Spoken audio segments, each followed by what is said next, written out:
જા, પણ એક વાર મને તારા પગ પકડીને મન મૂકીને રોઈ લેવા દે. જ્યાં જવું અહીંયા જા, એક વાર તારા પગ પકડીને રોઈ લેવા દે.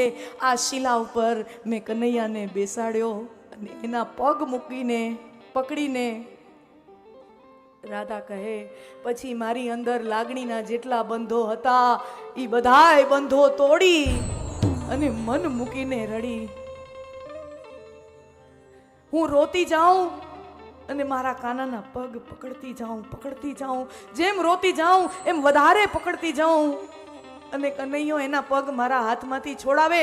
છોડ ને રાધા, આમ કરીશ તો કેમ જઈશ? છોડ ને, છાની રહી જા, ચૂપ થઈ જા. શું કામ રડે? છોડ મને. શું કામ રડે છે? નારળ, ચૂપ થઈ જા. જેમ કનૈયો કહે ચૂપ થઈ જા, રાધાજી વધુ ને વધુ રોતા જાય, વધુ પગ પકડતા જાય અને પછી કનૈયાથી જોવાય નહીં ને કહે, નહીં જાઉં રાધા, તને મૂકીને ક્યાંય નહીં જાઉં. ચૂપ થઈ જા, નહીં જાઉં, તને મૂકીને ક્યાંય નહીં જાઉં. બસ ત્યારનો મારો કાના મારી હારે છે. આ તો ફૂટી ગયા ભાગ ગોકુળ વાસીઓના. બધાએ રજા આપીને તો એનો કાનો વયો ગયો, મેં રજા જ ન આપીને તો મારો કાનો મારી પાસેથી ક્યાંય ગયો જ નથી. જેને રજા આપી એનો વયો ગયો, મેં રજા જ ન આપી મારો કાનો જતા જતા એક મોરપીંછ ને એક વાંસળી આપીને ગયો. અને એ મોરપીંછ મેં આ શિલા પર ખોસીને રાખ્યો છે. જુઓ ઉદ્ધવ, એ મોરપીંછ હજી ભરાયેલું પડ્યું છે. જો એ મોરપીંછ હજી ત્યાં જ હોય, હજી આ કાળમીઢ શિલા હજી અહીંયા જ હોય, હજી આ કાલિંદીના પ્રવાહ આમ જ વહેતો હોય અને હજી જો ગોવર્ધન પર્વત આમને આમ ઊભો હોય તો મારો કનૈયો પણ અહીંયા જ હાજરા હજુર છે.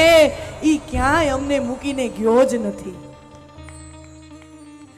પ્રેમ કોઈને વિધવા થવા દેતું નથી. આ પ્રેમનો શાશ્વત સિદ્ધાંત છે. પ્રેમ પ્રેમીને અમર કરી દે છે. प्रेम प्रेमी को अमर कर देता है.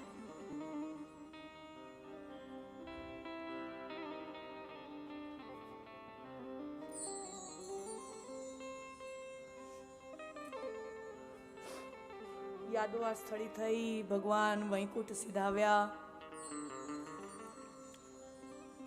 અને હવે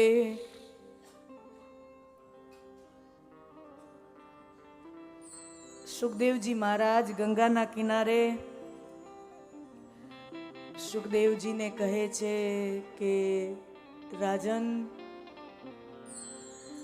આ 12 સ્કંદની કથાનું દર્શન આપણે કર્યું, 12 સ્કંદની કથા આપણે સાંભળી.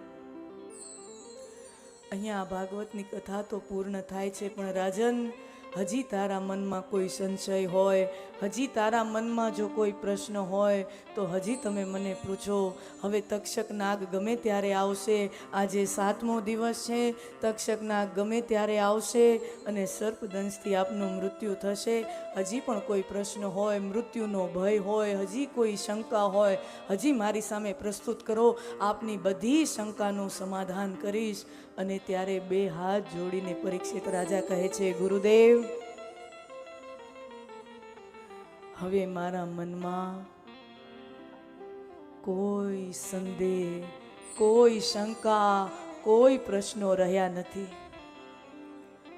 અને સાચું કહું ગુરુદેવ, હવે તક્ષક નાગ શું, સાક્ષાત યમરાજા જો અહીંયા આવી જાય ને તોય હવે મને મૃત્યુનો ભય લાગવાનો નથી. કારણ કે તમારા ચરણોમાં 7 દિવસ બેસી અને મને આટલું ભાગવત વિદ્યાનું અનમોલ જ્ઞાન મળ્યું છે કે મરતા તો શરીર है, આત્મા પરમાત્મા में मिलन हो जाता है. હું મરવાનો નથી, હું તો મારા ભગવાનને મળવા જાઉં છું. હવે મારા મનમાં મૃત્યુનો કોઈ ભય નથી.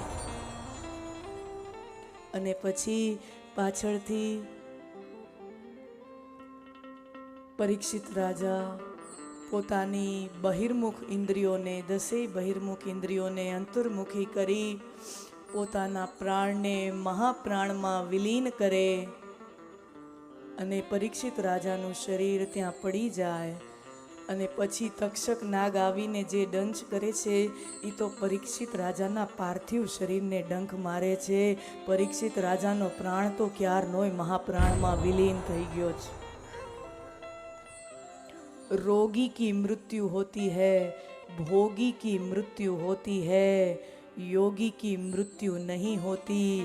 योगी भगवान से मिलता है, योगी का मिलन भगवान से होता है. प्राण महाप्राण में विलीन हो जाता है. અને ખરેખર તો જેને હું ને તમે મૃત્યુ ગણીએ છીએ ને, જેને હું ને તમે મરણ ગણીએ છીએ, એ ખરેખર મરણ નથી, પરણ છે. જેને હું ને તમે મરણ સમજીએ છીએ ને, એ મરણ નથી, એ પરણ છે, એ લગન છે. જીવાત્માના પરમાત્મા સાથેના લગન છે. એ મરણ નથી, પરણ છે. લગ્નમાં હોય ને, કન્યા પોતાની જગ્યાએ હોય ને વરરાજા એને લેવા આવે. કન્યા પોતાના ઘરમાં હોય પછી વરરાજા એના પરિવાર સાથે એને લેવા આવે.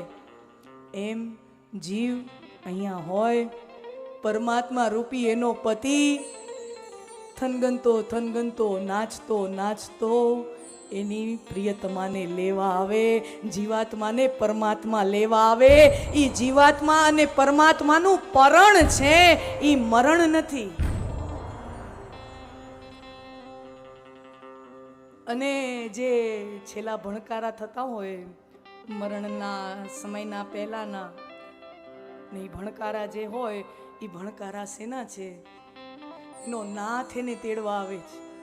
जीवात्मा का पति परमात्मा उसे लेने आ रहा है, तो जानइयो जेम आवतो होय थनगनतो ढोल बाजा वगाड़तो आवतो होय, ई जीवात्मा ने भणकारा वागता होय.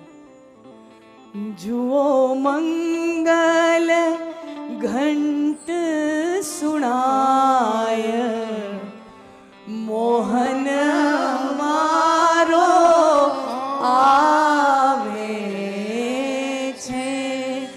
जुओ मंगल घंट सुनाय, मोहन मारो आवे छे. एनी स्वारी ना પડઘા સંભળાય, મોહન મારો આવે છે. એની સ્વારીના પડઘા સંભળાય, મોહન મારો આવે.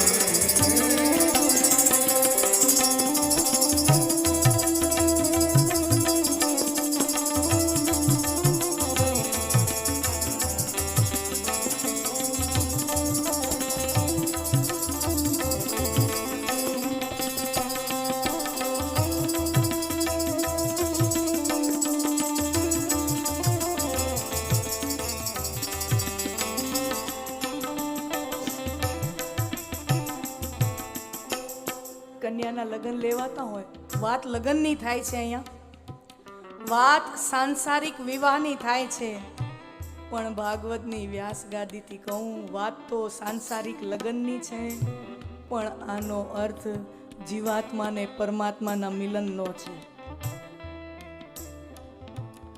કોઈ કન્યાના લગ્ન લેવાતા હોય ને ત્યારે જોજો, કન્યા પોતાના રૂમમાં તૈયાર થતી હોય,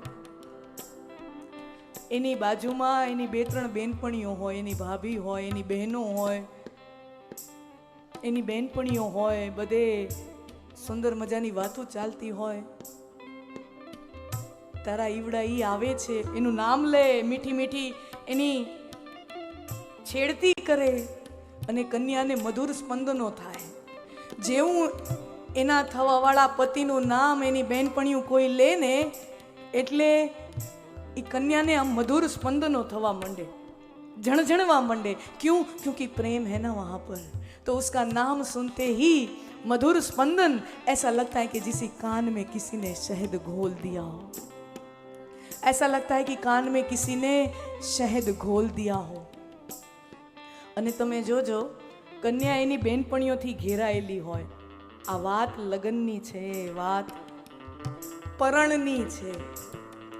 જીવાત્મા જ્યારે શરીર છોડતો હોય, ધારો